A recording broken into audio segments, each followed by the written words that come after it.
భక్తి భాస్కర ప్రేక్షకులకు నమస్కారం. గాణగాపురం దత్తాత్రేయ స్వామివారి విశిష్టత, దేవాలయం విశిష్టత, ఆ తర్వాత ఆ దేవాలయానికి ఏ రాశి వారు వెళ్తే మంచిది అనేటటువంటి దాన్ని ప్రొఫెసర్ డాక్టర్ ముల్లపూడి సత్యనారాయణమూర్తిని నేను మీకు తెలియజేస్తున్నాను. గాణగాపురం అనగానే నిత్య నివాసి ఆయన దత్తాత్రేయుడు గుర్తుకొస్తాడు మనకి. నిత్య విహారి. ఇప్పుడు మనకలాగే అక్కడ జీవిస్తున్నాడు. మనకలాగే అక్కడ తిరుగుతున్నాడు. మనం ఎక్కడెక్కడ తిరుగుతున్నాం హైదరాబాద్‌లో, ఆయన అక్కడ తిరుగుతా ఉంటాడు. మధ్యాహ్నం 12 గంటలకి భోజనానికొస్తాడు. ఏదో రూపంలో వస్తాడు. రావడం అయితే షూర్. ఏ రూపం అన్నది నిన్ను నన్ను గుర్తించేలాగా చేయనివ్వడు. అది గుర్తుపట్టేస్తే ఆయన దత్తాత్రేయుడే కాదు. గురు రూపంలో వచ్చాడు. ఆయనెవరు? బ్రహ్మ, విష్ణు, మహేశ్వర స్వరూపము. ముగ్గురు కలిసినటువంటి త్రయ రూపము దత్తాత్రేయుడు గురు రూపంలో వచ్చాడు. అక్కడ ఏముంటుందండి ఆ గణగాపురంలో అంటే భీమా, అమరజా నది సంగమం స్థానంలో వచ్చాడు. భీమా నది ఉంటుంది. కృష్ణా నదికి ఉపనది. ఆ తర్వాత అమరజా నది దేవలోకంలో ఉన్నటువంటి అమృత బిందువు ఒకటి కింద పడితే అది ఒక నదిగా మారి అమరజ పుట్టింది. అమర అంటే అమరలోకం నుంచి. కాబట్టి ఈ 2 కలిసినటువంటి సంగమ స్థానంలో మనం స్నానం చేయాలి అక్కడ.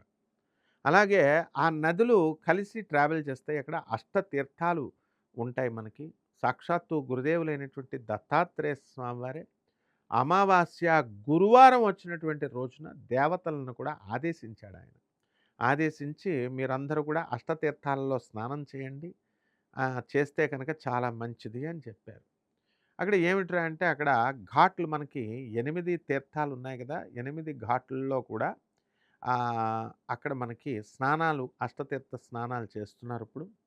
దానివల్ల విశేషమైనటువంటి ఫలితాలుంటాయి. అయితే గురువారం అమావాస్య రోజున చేయమన్నారు. ఫ్లోటింగ్ ఎక్కువుంటుంది కాబట్టి ఇప్పుడు ప్రతిరోజు వెళ్ళి చాలామంది చేసేవాళ్ళు కన్నడ భక్తులు, మహారాష్ట్ర భక్తులు, మన తెలుగు భక్తులు వాళ్ళని చూసి ఇప్పుడు చేస్తున్నారు.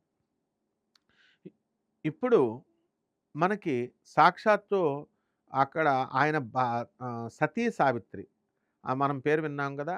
ఆమె అక్కడ స్నానం చేసి యముడి మీద జయించినటువంటి ఘాట్ అక్కడుంది.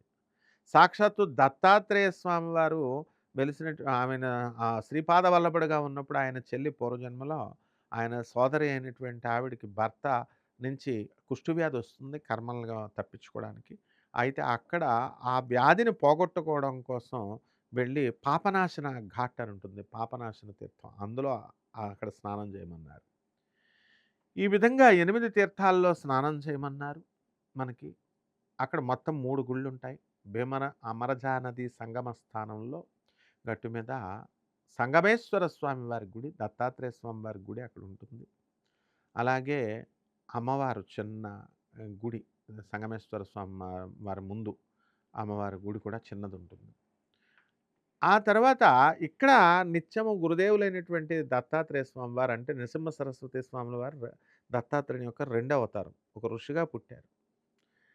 అక్కడ కారంజాలో పుట్టి ఇక్కడ దత్తాత్రేయ స్వామివారు గాణగాపురంలో ఉన్నారనమాట. 23 సంవత్సరాల పైనుండి తర్వాత మ్లేచ్చులంతా కూడా వచ్చి మడి ఆచారం ఇయన్నీ కూడా పాడు చేస్తున్నారు కాబట్టి, కొన్ని సంవత్సరాలు అక్కడి నుంచి తర్వాత ఈ యొక్క శ్రీశైలానికి అంతర్ధానమైపోయారు.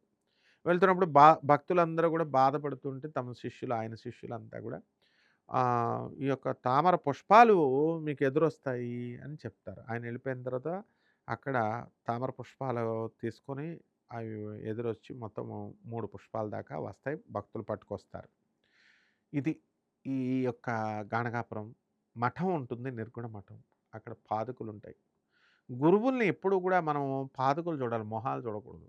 ఇంగో ఏ గురుక్షేత్రానికన్నా వెళ్ళండి. మనం దత్తాత్రేయ స్వామి వారి ఫేసు, ఆయన బాడీ అది కాదు చూసేది.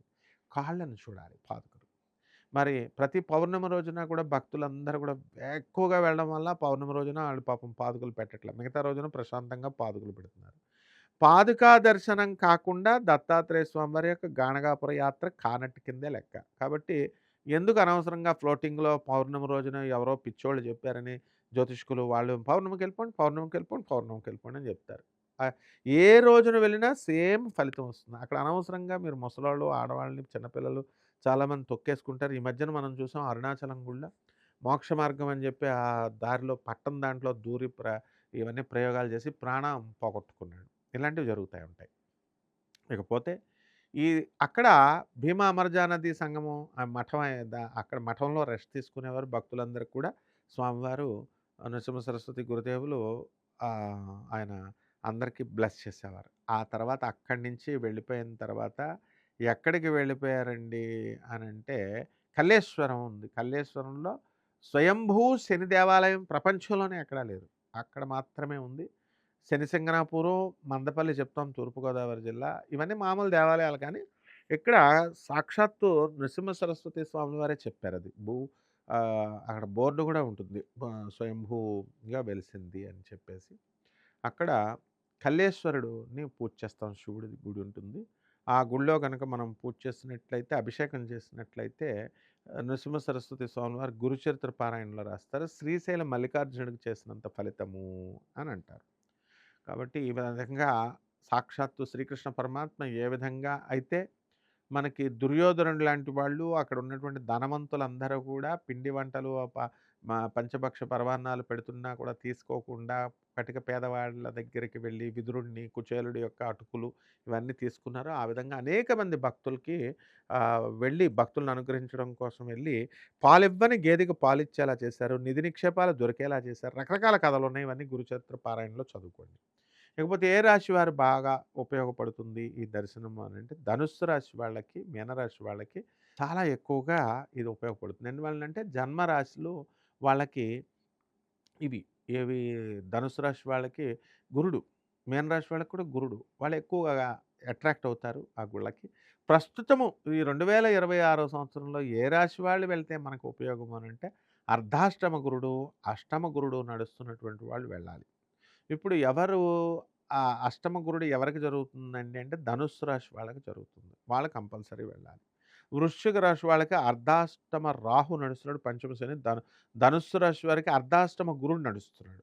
అర్ధాష్టమ శని, అష్టమ గురుడు నడుస్తున్నాడు. మనకు కావాల్సింది ఏంటంటే గురుడు జరిగేది అష్టమ గురుడు. తర్వాత అర్ధాష్టమ గురుడు ఎవరికి జరుగుతున్నాడు అనంటే మేషరాశి వారికి జరుగుతుంది. ఏలినాటి శనితో పాటు అర్ధాష్టమ గురుడు జరుగుతోంది కాబట్టి మీరు మేషరాశి వాళ్ళు వెళ్ళాలి. ఆ తర్వాత ఈ యొక్క ధనుస్సు రాశి వాళ్ళు వెళ్ళాలి. అలాగే వ్యయ గురుడు కోర్టు కేసులకి వీటికి తీసుకెళ్ళి ఇరికిస్తాడు కాబట్టి సింహరాశి వాళ్ళు ఖచ్చితంగా ఈ యొక్క గాణగాపురం దత్తాత్రేయ స్వామివారి దర్శనానికి ఈ 2026 సంవత్సరానికి గాను వెళితే ఉపయోగం. అందరూ వెళ్ళొచ్చు దత్తాత్రేయ స్వామివారి దర్శనం ప్రతి ఒక్కళ్ళు వెళ్ళాలి తమ జీవితాల్లో. ఎందువలనంటే ఆయన గురువు కాబట్టి.